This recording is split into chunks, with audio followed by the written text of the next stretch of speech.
My dear students, welcome to NK Baba chemistry classes. हमने पिछले class में इलेक्ट्रोकेमिस्ट्री के बारे में बतलाया था, इलेक्ट्रोकेमिकल सेल के बारे में भी बतलाया था।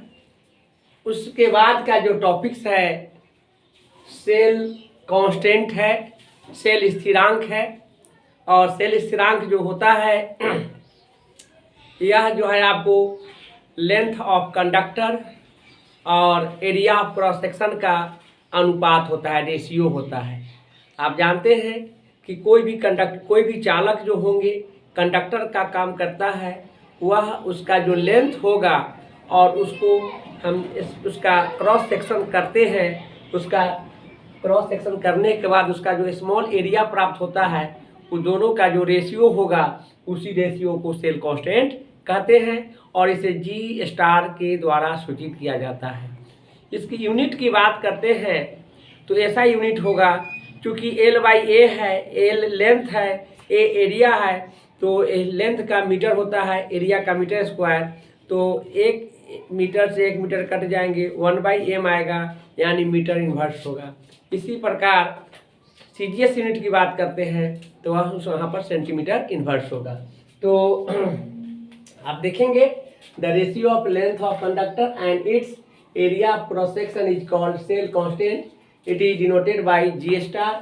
Cell constant equal to length of wire divided by area of cross section, और इसे G स्टार से रिप्रेजेंट करते हैं। G star equal to L/A। इसका यूनिट की बात करते हैं तो मीटर इन्वर्स, ऐसा यूनिट मीटर इन्वर्स होते हैं और CGS यूनिट में सेंटीमीटर इन्वर्स होगा। नेक्स्ट टॉपिक्स है molar conductivity. Molar conductivity electrolytic solution है और इस सॉल्यूशन में क्या होता है कि यह कंडक्टर जो होते हैं उस कंडक्टर का कंडक्टिविटी और कंसंट्रेशन का यह अनुपात होता है, रेशियो होता है। आप ये जानेंगे कि कंसंट्रेशन जो है उसे मोलारिटी भी कहते हैं। हमने सॉल्यूशन चैप्टर में इसको बहुत अच्छे ढंग से पढ़ाया है। यह होता क्या है मोलारिटी या और कंसंट्रेशन। 1 लीटर सॉल्यूशन का जो वॉल्यूम होता है उसमें नंबर ऑफ सॉल्यूट डिजॉल्व होते हैं, उसी डिजॉल्विंग सॉल्वेंट सब्सटेंस को मोलारिटी कहते हैं या कंसंट्रेशन कहते हैं। That means number of moles of solute dissolved in 1 litre, volume of the solution is called concentration, it is also called molarity. तो यहाँ पर कंडक्टिविटी और मोलारिटी का अर्थात कंसंट्रेशन का जो रेशियो है उसी रेशियो को हम क्या कहते हैं, उसी रेशियो को मोलर कंडक्टिविटी कहते हैं और इसे λm से रिप्रेजेंट करते हैं। और आप जानेंगे कि molar conductivity equal to conductivity into 1000 divided by concentration, और इसे λm से रिप्रेजेंट करते हैं। λm equal to K into 1000/C। और आप जानेंगे कि इसका ऐसा यूनिट जो होते हैं यह होता है सीमेंस मीटर स्क्वायर पर मोल, या ऐसा यूनिट होते हैं। CGS में मीटर का सेंटीमीटर हो जाता है, बाकी का कोई चेंजिंग नहीं होता है। तो CGS यूनिट की बात करते हैं तो सीमेंस सेंटीमीटर स्क्वायर पर मोल होता है।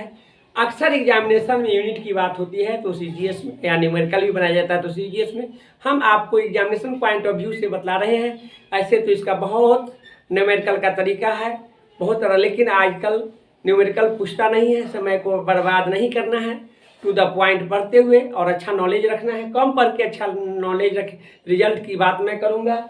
और इसका फॉर्मूला ही हुआ, ऐसा यूनिट यह है और CGS यूनिट यह है। तो नेक्स्ट टॉपिक है limiting molar conductivity. Limiting molar conductivity में होता क्या है कि कंसंट्रेशन जो है डाइल्यूट सॉल्यूशन का कंसंट्रेशन तो वह स्लोली डिक्रीज करते करते और 0 के अप्रॉक्स हो जाता है। जब किसी मोलर विलयन में मोलर चालकता का जो सांद्रता जो होता है, कंसंट्रेशन जो होता है, वह अप्रॉक्सीमेटली 0 हो जाए तो उस तरह के कंडक्टिविटी को लिमिटिंग मोलर कंडक्टिविटी कहते हैं। इसे λ0m के द्वारा रिप्रेजेंट करते हैं और इसका यूनिट मोलर कंडक्टिविटी का जो होता है वही होता है। अर्थात इसमें सीमेंस सेंटीमीटर स्क्वायर पर मोल जो CGS यूनिट है, जो पॉपुलर है, जो एग्जामिनेशन में पूछे जाते हैं, यही है सीमेंस सेंटीमीटर स्क्वायर पर मोल। तो हमने यही बतलाया है the value of molar conductivity when the concentration approaches zero, यह ध्यान रखना है, is known as limiting molar conductivity. It is denoted by lambda m and unit is siemens centimetre square per mole. और इसका जो रिलेशन है दोनों में, molar conductivity equal to limiting molar conductivity minus AC के पावर 1/2। 1/2 पावर हटाएंगे तो इस पर रूट रख सकते हैं। यहाँ यह है लिमिटिंग, यह है मोलर कंडक्टिविटी है, यह लिमिटिंग मोलर कंडक्टिविटी है, इलेक्ट्रोलिटिक कांस्टेंट है, और यह कंसंट्रेशन है। कंसंट्रेशन घट करके वह जीरो के बराबर हो जाता है, तो उसी को हम क्या कहते हैं, लिमिटिंग मोलर कंडक्टिविटी।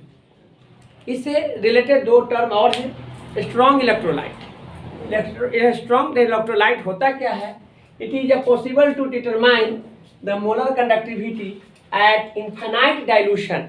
यानी जब कोई भी स्ट्रॉन्ग इलेक्ट्रोलाइट को जब उसका सॉल्यूशन करते हैं तो उसको डाइल्यूट करते हैं। डाइल्यूट का मतलब होता है बहुत पतला विलयन। सपोज सोडियम क्लोराइड का जो सॉल्यूशन है उसमें और पानी मिला करके और एक्सेस अमाउंट में वाटर मिला देते हैं तो वह डाइल्यूटेड हो जाता है। तो उसमें ऐसा होगा कि मोलारिटी जो होते हैं, वह कंसंट्रेशन जो होते हैं, वह धीरे धीरे घट करके वह कहाँ तक चल जाएंगे, इन्फिनाइट हो जाएगा। तो कंसंट्रेशन क्या हो जाएंगे, जीरो हो जाएगा। तो इस तरह का एग्जाम्पल हमने यहाँ बतलाया। और यह जो होते हैं electron diluted is called strong electrolyte. इस एग्जाम्पल जो होंगे वह NaCl हो जाएंगे, AgNO3 हो जाएगा, ये सब इसका एग्जाम्पल्स है। वीक इलेक्ट्रोलिटिक सेल में होता क्या है कि इसमें आपको वैल्यू ऑफ मोलर कंडक्टिविटी जो होते हैं वह इन्फिनाइट डाइल्यूशन में वह आपको डिटरमाइंड जो किया जाता है वह एक्स्ट्रापोलेशन होता है। यानी कहने का मतलब है कि आयोनाइज्ड नहीं होगा।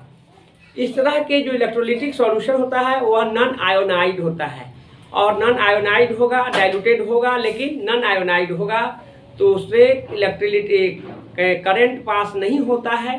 तो उस तरह के जो आपको इलेक्ट्रोलाइट है उसे वीक इलेक्ट्रोलाइट के नाम से जानते हैं।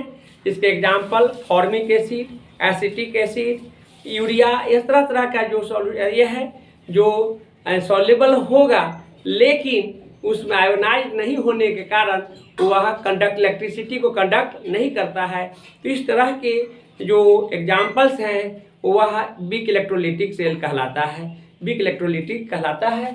इसमें एसिटिक एसिड एग्जाम्पल लिए हैं। जो एसिटिक एसिड जो है यह ऑर्गेनिक कंपाउंड्स है, ये वाटर सोल्यूबल है, क्योंकि इसमें भी हाइड्रोजन बॉन्ड है। कार्बोक्सिलिक एसिड में हाइड्रोजन बॉन्ड है और वाटर में भी हाइड्रोजन बॉन्ड पाया जाता है, इसलिए यह सॉल्यूशन होंगे, लेकिन यह नॉन आयोनाइड होगा और नॉन आयोनाइड होने के कारण यह वीक इलेक्ट्रोलाइट कहलाता है। इसके बाद है कोलराउस लॉ। कोलराउस लॉ काफ़ी इंपॉर्टेंट है, हालांकि अभी तक तो पूछा नहीं है एग्जामिनेशन में, लेकिन इस बार के सेंटर एग्जामिनेशन में सोडियम क्लोराइड का एग्जाम्पल के रूप में कोलराउस लॉ का एग्जाम्पल पूछा है। तो हो सकता है कि एग्जामिनर का जो ध्यान वहाँ तक जाए कोलराउस लॉ पर, इसलिए इसको पढ़ने की आवश्यकता है। कोलराउस लॉ में होता क्या है कि जो स्ट्रॉन्ग इलेक्ट्रोलाइट होता है उस स्ट्रॉन्ग इलेक्ट्रोलाइट को जब डिसोसिएट होता है, वाटर में डिजॉल्व कर देते हैं, तो होता क्या है कि उस पर कैथोड आयन पॉजिटिव और एनोड आयन जो निगेटिव है, तो इलेक्ट्रोलिटिक सॉल्यूशन का जो लिमिटिंग मोलर कंडक्टिविटी है वह जो होता है कैथोड के लिमिटिंग मोलर कंडक्टिविटी और एनोड के लिमिटिंग मोलर कंडक्टिविटी के टोटल सम होता है। तो उससे कोलराउस ने बताया था, इसलिए इस लॉ को कोलराउस का नियम कहते हैं, कोलराउस लॉ कहते हैं। यानी इसमें इलेक्ट्रोलाइट जो होंगे तो वाटर में या उस पर करंट पास कराते हैं तो डिसोशिएट कर जाता है कैथोड एनोड और पॉजिटिव आयन निगेटिव आयन, और उसके जो दोनों का जो लिमिटिंग मोलर कंडक्टिविटी का जो टोटल सम होता है वह इलेक्ट्रोड के molar conductivity limiting molar conductivity के इक्वल होते हैं। इसलिए इस लॉ को कोलराउस लॉ के नाम से जानते हैं। ये काफ़ी इंपॉर्टेंट है कोलराउस लॉ, ये सब भी ध्यान में रखेंगे। नेक्स्ट है इलेक्ट्रोलिटिक सेल। इलेक्ट्रोलिटिक सेल में होता क्या है, जब किसी सेल को जब किसी इलेक्ट्रोलाइट पर करंट पास कराते हैं तो वह ब्रेक डाउन हो जाता है, वह कैथोड और एनोड में।